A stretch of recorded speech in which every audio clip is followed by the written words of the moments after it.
Naghahanap pa kayo ng magandang headphone pero ayaw nyo gumastos na malaki.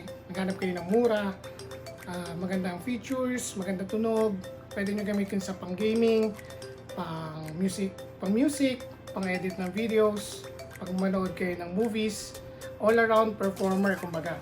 Ito ang marirecommend ko sa inyo.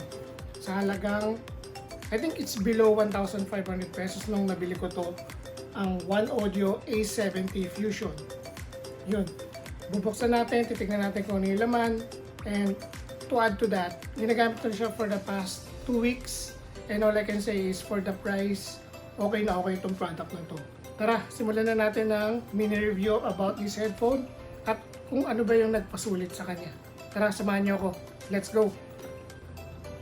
So guys, ito yung headphone itself, pero mamaya na yan. Tignan muna natin yung laman ng box. Ito siya, ito yung itsura ng box niya. The ONEODIO A70 Fusion. Meron siyang features dito, nakasulat wireless or wired, portable and foldable, dual duty cable, may jack lock system din siya at Bluetooth. So wireless siya. So actually yun lang naman yun. At meron din siyang 40mm driver. Ito yung laki ng diameter nitong earcups. And meron din siyang battery na 950 mAh na naglalast for about 48 to 50 hours according sa box na to. So hindi pa ako nauubusan actually nung one time na chinarge ko siya for about 3 hours. Hanggang ngayon ginagamit ko rin siya for about 3 to 4 hours a day of listening. So yun, may kasama siyang pouch, no?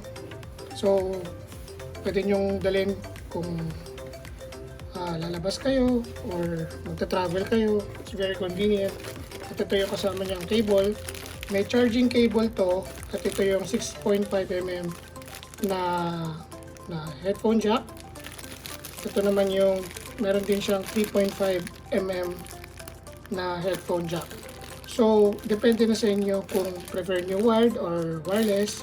Ako kasi prefer ko wireless, so mas madaling tanggalin at walang clutter sa table ko. So mas prefer ko yung headphone na wireless. So wala naman ako narinig na difference between wired or wireless. I think it's the same. Meron din siyang instruction manual, and I think the same instruction manual din to. So yun lang naman actually yung laman ng box. Plus ito, tabi natin. So let's head straight sa headphone itself. Tabi na natin itong box. At ito siya.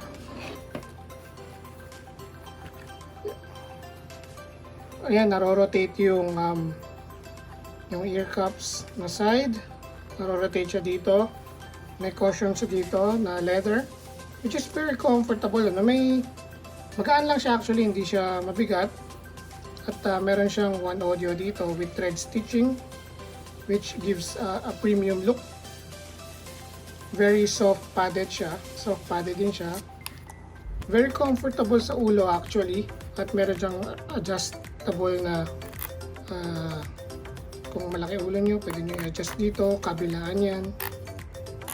Actually, may resistance, very strong resistance, no? Which gives it a bit a premium look. So dito naman sa sides niya, no, meron siyang texture dito na parang circular, kabilaan pareho. Dito, circular. Meron lang napansin na yung cushion niya parang uneven. Hindi ko lang kung sa akin lang yan, no? Pag inipit mo to parang mas malambot to compared dito. Tinan mo, mas matutupi yung sa left. I'm not sure. Very inconsistent pero siguro bago pa. At meron din siyang indication kung sa left or right dito. At napo-fold din siya, as I said, para magkasya dun sa pouch. Yan, very portable.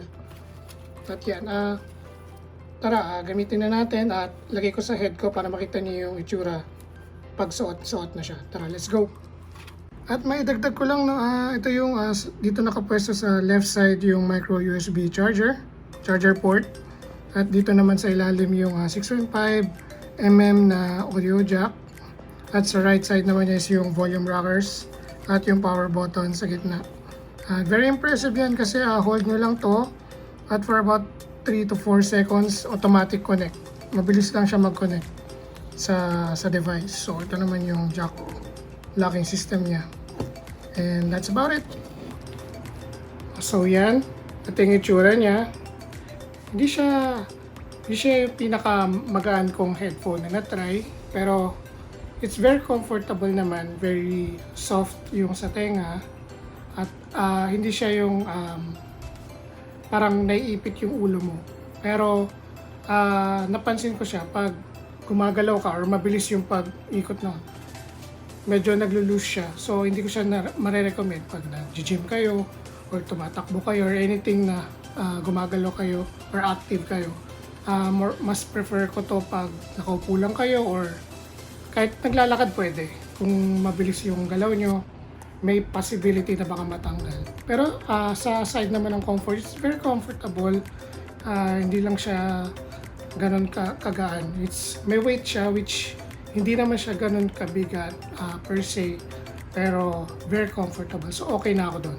Yung sa sound quality naman, as I said, ginagamit ko na siya for the past 1 or 2 weeks. And all I can say is, maganda siya for its price. It's not the best of course, pero yung sa presyo na to na 1.5, it's very very good. Yung may powerful bass siya, pero hindi siya yung overpowering, yung matatakpan na yung mids, yung ano nyo, yung highs nyo. Yung highs naman is very average lang, so wala akong masabi doon. Yung mids or yung vocals, doon okay siya. Yung bass is powerful enough, so kung naghanap kayo ng masyadong ma-bass or bass heads kayo, hindi siya yung pinaka okay. Pero kung naghanap kayo ng pang all around, kung gusto nyo mag-edit, na hindi masyado uneven yung sound signature, yung medyo balance, pero hindi siya flat, katulad nung ginagamit ko na Audio Technica M30 or M40, M50, yun talaga is very flat ang signature. Ito kasi, nag-emphasize siya sa vocals and sa highs, okay siya doon. Then yung bass naman is very average din, hindi siya nag-overpowering, which is fine. Hindi din man kasi ako mahilig sa bass, so as far as sa sound stage, is very okay for its price. So wala akong complaint doon. So kung naghanap kayo ng mura talaga na pang-edit, na pang-listen sa music, panood ng movies, this is an all-around headphone na marirecommend ko without hesitation. Halagang 1.5 lang guys.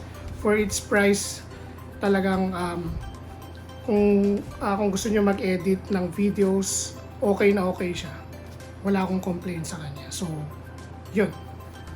So that concludes my review about this headphone. So madali lang ito ma-recommend actually kasi it packs a lot of features, best all-arounder for its price, and sa tingin ko hindi kayo magsisisi pag binili nyo itong headphone na to, and that's for sure kasi murang-mura lang siya and very comfortable. The build quality is fine, maganda rin siya, feel ko tatagal naman siya basta gamitin mo lang siya ng tama, and marami siyang mga kapresyo na headphone na hindi ganun kaganda at mas fragile kung compare dito.